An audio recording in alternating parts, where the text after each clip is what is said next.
ആരാണ്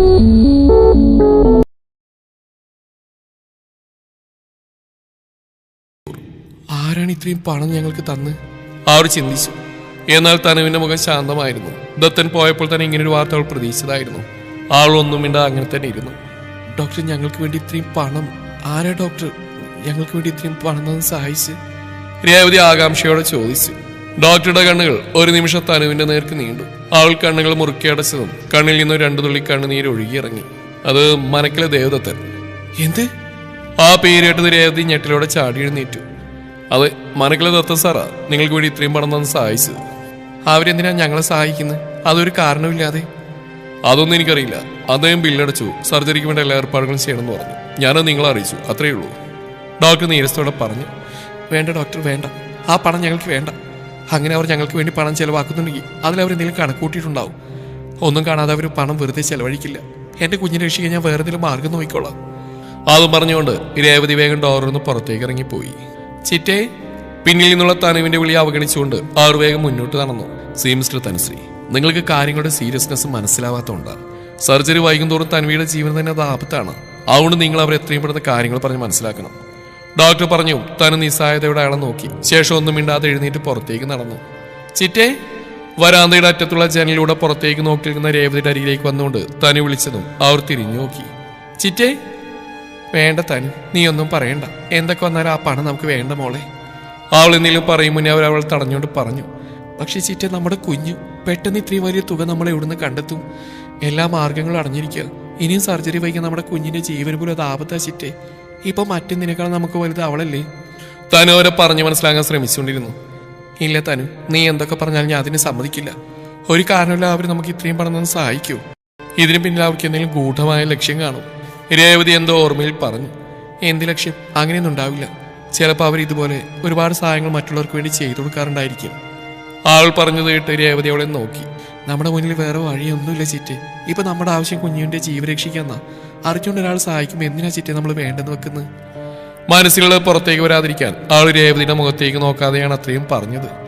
എന്നാലും മോളെ, സാറില് ചിറ്റേ, നമുക്കിപ്പോൾ മറ്റൊന്നും ചിന്തിക്കേണ്ട. നമ്മുടെ കുഞ്ഞിയുടെ ജീവൻ അത് മാത്രം മുന്നിൽ കണ്ടാൽ മതി. രേവതി വീണ്ടെന്തോ പറയാമെന്നോ അതിന് തടഞ്ഞുകൊണ്ട് തനു പറഞ്ഞു.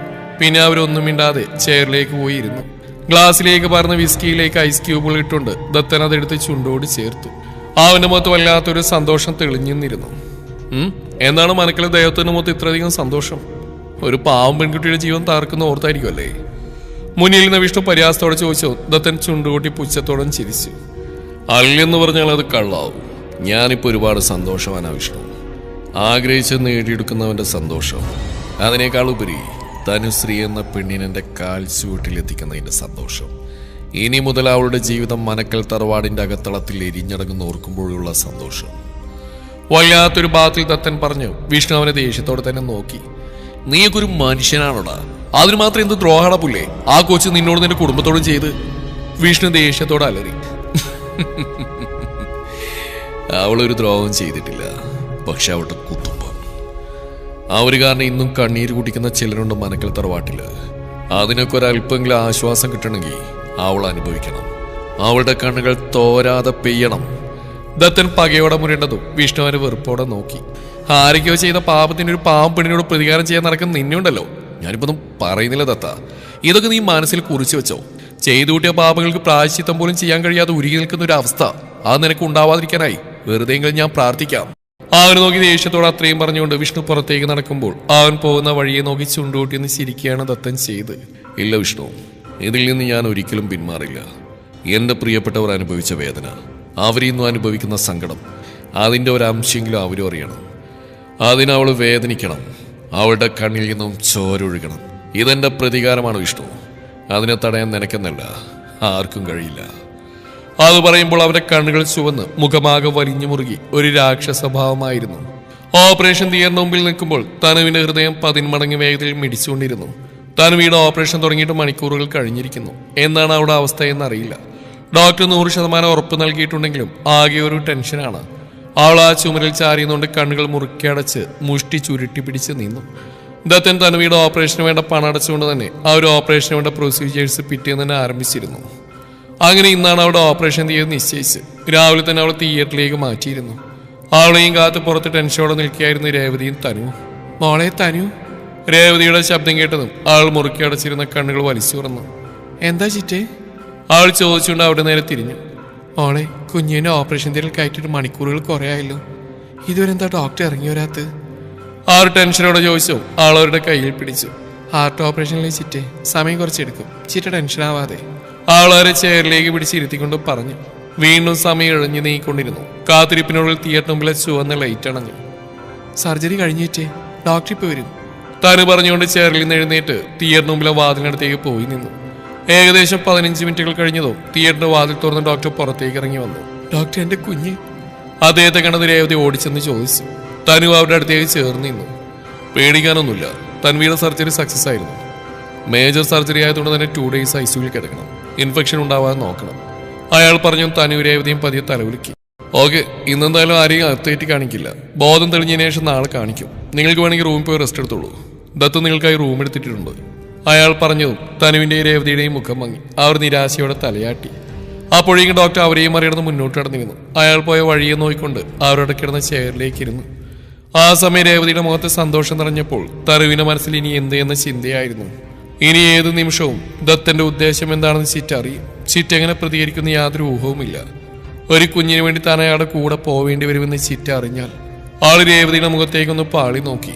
പണ്ട് മുതലേ ചിറ്റക്ക് ആ കുടുംബത്തോട് എന്തോ ദേഷ്യമുള്ള പോലെ തോന്നിയിരുന്നു. അമ്മൂമ്മയോട് ചോദിച്ചപ്പോൾ കൃത്യമായ മറുപടി കിട്ടിയിരുന്നില്ല. തൽക്കാലം താനൊന്നും അറിയണമെന്നാണ് അമ്മൂമ്മ പറഞ്ഞത്. പിന്നെ അതിനെക്കുറിച്ച് താൻ ആരോടും ചോദിക്കാനും പറയാൻ നിന്നില്ല. ഇനിയിപ്പോ ഇതുകൂടി അറിയുമ്പോൾ ചിറ്റ എങ്ങനെ പ്രതികരിക്കുമോ എന്തോ. തനു ടെൻഷനോടെ ഓരോന്ന് ആലോചിച്ചുകൊണ്ടിരുന്നു. തനു, ആ എന്താ ചിറ്റേ? പെട്ടെന്ന് രേവതി വിളിച്ചു. അവൾ ഞെട്ടലോടെ തിരിഞ്ഞു നോക്കി. അതുപോലെ ഞാനൊന്ന് വീട് വരെ പോയിട്ട് വരാം. അത്യാവശ്യമായിട്ട് കുറച്ച് സാധനങ്ങൾ എടുക്കണം. കുഞ്ഞുവിനെ റൂമിലേക്ക് മാറ്റിയ പിന്നെ പോയിട്ട് വരാൻ പറ്റില്ലല്ലോ. അവർ പറഞ്ഞു. തനുശ്രീ തലയാട്ടി. ഞാൻ പോകുന്ന നേരത്ത് ഡോക്ടർ വരിക എന്തെങ്കിലും പറയുക ചെയ്ത് തന്നെ വിളിക്കണം, മറക്കരുത്. അവർ പറഞ്ഞു. തനൊന്ന് മൂളി. ശരി, എന്നാ ഞാൻ ഇറങ്ങട്ടെ. ഞാൻ പെട്ടെന്ന് തന്നെ എത്തിക്കോളാം. ശരിയിട്ടേ.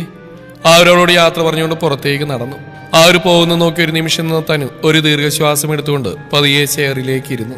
ഈ സമയത്താണ് ദത്തൻ അങ്ങോട്ടേക്ക് വരുന്നത്. ദൂരം തന്നെ അവൻ ചെയറിൽ തനിച്ചിരിക്കുന്ന തനുവിനെ കണ്ടിരുന്നു. അവന്റെ കണ്ണുകൾ തിളങ്ങി. ചുണ്ടിൽ ക്രൂരമായൊരു പുഞ്ചിരി വിരിഞ്ഞു. അവൻ അതേ പുഞ്ചിരിയോടെ തന്നെ അവരുടെ അരിയിലേക്ക് നടന്നു വന്നു. മുന്നിൽ ആരോ നിൽക്കുന്ന പോലെ തോന്നിയതും തലകുനിച്ചിരിക്കാനും തനു പതിയെ മുഖമുയർത്തി നോക്കി. തന്റെ തൊട്ടടുത്തായി നിൽക്കുന്ന ദത്തനെ കണ്ടതും അവൾ ഞെട്ടലോടെ ചാടി എഴുന്നേറ്റു. മാറിൽ കൈ കെട്ടിയെന്നുകൊണ്ട് അവൻ അവളെ പുച്ഛത്തോടെ നോക്കി. എന്തായി, നിന്റെ അനിയത്തിയുടെ സർജറി കഴിഞ്ഞില്ലേ? അവൻ അവളെ നോക്കി ഗൗരവത്തോട് ചോദിച്ചു. അതിനവൾ പതിയൊന്ന് മൂളിക്കൊണ്ട് തലയാട്ടി. അപ്പൊ ഇനി എങ്ങനെയാ കാര്യങ്ങള്? ചുണ്ടിൽ ഒളിപ്പിച്ച വക്രച്ചിരിയോട് അവൻ ചോദിച്ചു. അവൾ അവനെ ദയനീയമായി നോക്കി. അത് ഞാനെന്താ ചെയ്യേണ്ടത്? നിറഞ്ഞൊഴുകാൻ തുടങ്ങിയ കണ്ണുനീനെ തടഞ്ഞിരുത്തിക്കൊണ്ട് അവൾ പതിഞ്ഞ ശബ്ദത്തിൽ ചോദിച്ചു. അവൻ കീഴ്ച്ചുണ്ട് കടിച്ചു പിടിച്ചുകൊണ്ട് അവളെ ഒന്ന് അടിമുടി നോക്കി. അതൊക്കെ ഞാനിപ്പോ എങ്ങനെയാ പറഞ്ഞിരിക്കുക? അതൊക്കെ പ്രവർത്തിച്ച് കാണിക്കാനുള്ളതല്ലേ? അവനൊരു വഷളച്ചിരിയോട് അവൾ നോക്കിക്കൊണ്ട് പറഞ്ഞു. അവൻ പറഞ്ഞതിന്റെ അർത്ഥം ഗ്രഹിച്ച് അവളുടെ മുഖം വിളറി വെളുത്തു. അവൾ അവജ്ഞതയോടെ മുഖം തിരിച്ചു. ഇപ്പോഴേ ഇങ്ങനെ മുഖം തിരിച്ച കാര്യങ്ങൾക്കൊന്നൊരു നീക്കുപോക്ക് ഉണ്ടാവില്ലല്ലോ. അവൻ വീണ്ടും അതേ വഷളച്ചിരിയോടെ തന്നെ അവളുടെ അരികിലേക്ക് വന്നുകൊണ്ട് പറഞ്ഞു. അവന്റെ ഓരോ വാക്കുകൾ കേൾക്കും തോറും താൻ നഗ്നയായവന്റെ മുമ്പിൽ നിൽക്കുന്ന പോലെ അവൾക്ക് തോന്നി. വല്ലാതെ അപഹാസ്യായതുപോലെ. ഒരു പെൺകുട്ടിയാണെന്ന് പോലും ചിന്തിക്കാതെ തന്റെ സാഹചര്യത്തെ മുതലെടുത്ത് തന്നെ ഇങ്ങനെ ദ്രോഹിക്കുന്നതിനോട് അവൾക്ക് വല്ലാത്ത ദേഷ്യം തോന്നി. അവൾ ഒരു നിമിഷം കണ്ണുകൾ മുറുക്കി അടച്ചുകൊണ്ട് സംയമനം പാലിച്ചു. ശേഷം പൊട്ടിവന്ന ദേഷ്യത്തെ നിയന്ത്രിച്ചുകൊണ്ട് അവൾ അവന്റെ മുഖത്തേക്ക് നോക്കി. സാറിന്റെ കയ്യിൽ നിന്ന് പണം വാങ്ങിയപ്പോൾ തന്നെ സർഗേഷനുള്ള കൺസെന്റ് ഫോം ഞാൻ സൈൻ ചെയ്ത് തന്ന. ഇനി ഞാൻ എന്താണ് ചെയ്യേണ്ടെന്നാ ചോദിച്ചു. അവന്റെ മുഖത്തേക്ക് നോക്കി അവൾ ഉറച്ച ശബ്ദത്തിൽ ചോദിച്ചു. അവനൊരു നിമിഷം അവൾ തന്നെ നോക്കിയിരുന്നു. സാറൊന്നും പറഞ്ഞില്ല. അവന്റെ നോട്ടം കണ്ട് അവൾ അസ്വസ്ഥയോടെ വീണ്ടും ചോദിച്ചു. അതിന് എനിക്ക് വേണ്ടത് ഒരു സറോഗേറ്റഡ് ചൈൽഡിനെ അല്ലെങ്കിലോ? മുഖത്ത് തെളിഞ്ഞ കുടിലതയോടെ അവൻ അല്പം കുനിഞ്ഞ് മുഖം അവിടെ ചെവിയോരം ചേർത്തുകൊണ്ട് പറഞ്ഞു.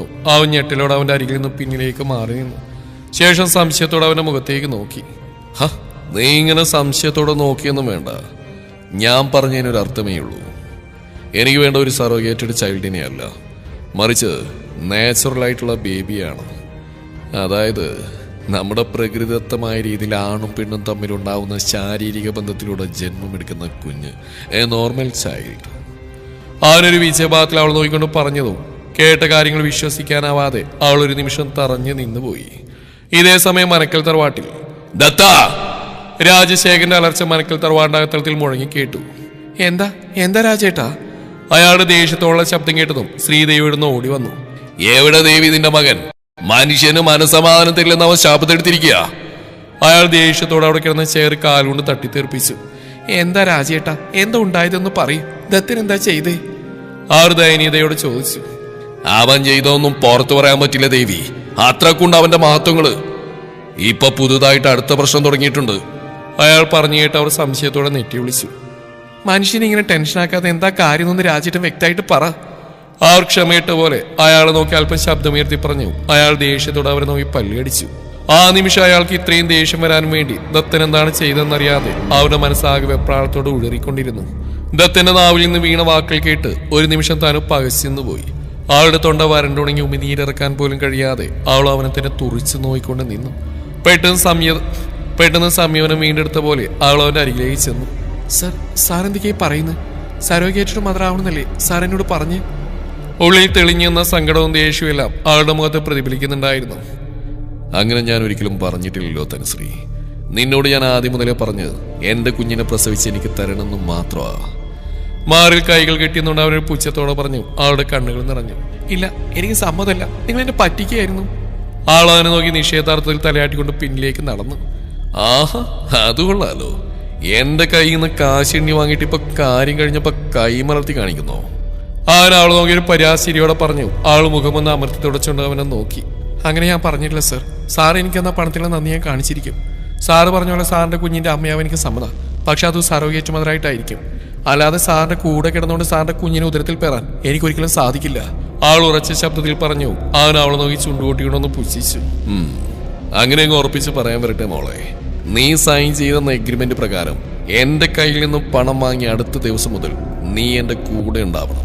അങ്ങനെ സംഭവിച്ചില്ലെങ്കിൽ എനിക്ക് നിനക്കെതിരെ നിയമപരമായിട്ട് മുന്നോട്ട് പോകാൻ സാധിക്കും.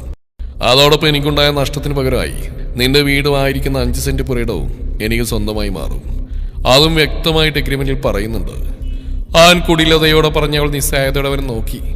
ശരിയാണ്, താൻ അവന് സൈൻ ചെയ്ത് നൽകിയ എഗ്രിമെന്റ് പ്രകാരം പണം വാങ്ങിക്കഴിഞ്ഞ് പറഞ്ഞ വാക്കിൽ നിന്ന് പിന്മാറിയാൽ ആ ഒരു നഷ്ടപരിഹാരം ആവശ്യപ്പെടാനും അത് തനിക്ക് നൽകാൻ കഴിഞ്ഞില്ലെങ്കിൽ അതിന്റെ മൂല്യമായ തന്റെ വീടും പുരയിടവും അവന് സ്വന്തമാക്കാൻ അവകാശമുണ്ടെന്ന് ആ എഗ്രിമെന്റിൽ വ്യക്തമായി പറയുന്നുണ്ട്. അവൾ എന്ത് ചെയ്യണമെന്നറിയാതെ ഒരു നിമിഷം ദയനീയമായി അവനെ നോക്കി നിന്നു. ഇനി എന്ത് പറയും തനുശ്രീ? ഞാൻ പറഞ്ഞനുസരിക്കാൻ നീ തയ്യാറാണോ?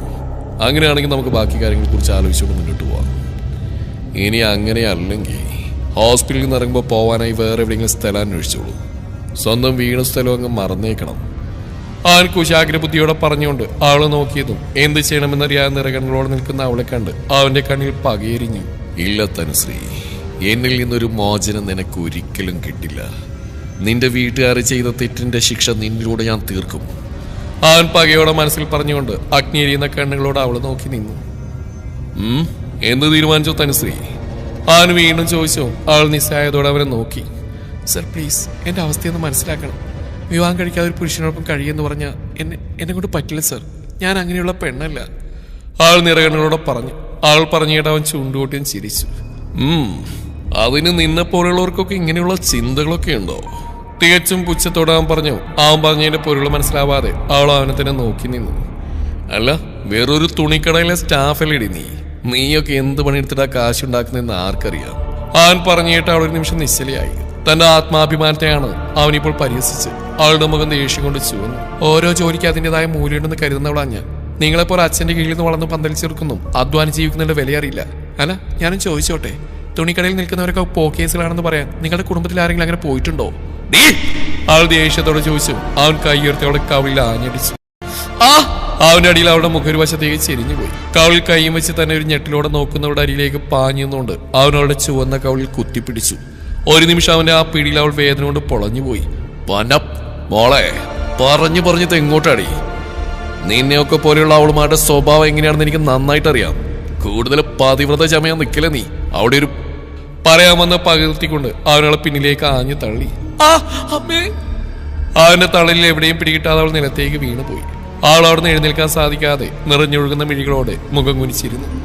അവൻ പകയേറിയുന്ന കണ്ണുകളോടെ അവളുടെ അരികിലേക്ക് മുട്ടുകുത്തിയിരുന്നു.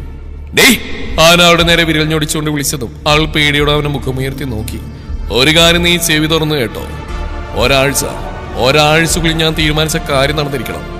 എന്റെ കുഞ്ഞിനെ ഉദരത്തിൽ ചുമക്കാനായി എന്റെ കൂടെ വന്നിരിക്കണം നീ. അങ്ങനെ സംഭവിച്ചില്ലെങ്കിൽ ഉണ്ടാവുന്ന ഭവിഷ്യത്ത് എന്താണെന്ന് നിനക്കറിയാലോ. സകലതും നശിപ്പിക്കും ഞാൻ. അവൻ ഭീഷണിയുടെ സ്വരത്തിൽ പറഞ്ഞു. അവൾ ഒന്നും മിണ്ടാതെ അവനെ തന്നെ നോക്കിയിരുന്നു. ആ പിന്നെ ഇനി കഴുത്തിലൊരു താലി വീഴാത്താണ് നിന്റെ പ്രോബ്ലം കേ, അതും നമുക്ക് പരിഹരിക്കാം. അങ്ങനെ ഒരു ചരട് നിന്റെ കഴുത്തി കെട്ടി എന്നിട്ട് മാത്രമേ നിന്റെ ശരീരത്തിൽ ഞാൻ തൊടൂ. അല്ലെങ്കിൽ തന്നെ എന്റെ വീട്ടുകാരുടെ മുമ്പിൽ എനിക്ക് എന്റെ അന്തസ്വാഭിമാനവും നോക്കണമല്ലോ. ഒന്നിന്റെ പേരിലും മനക്കിലെ ദൈവത്തിന്റെ ആത്മാഭിമാനം ഇല്ലാതാക്കാൻ ഞാൻ തയ്യാറല്ല. ഗൗരവത്തോടെ അവൻ പറഞ്ഞതും ആളവനെ തുറച്ചു നോക്കി.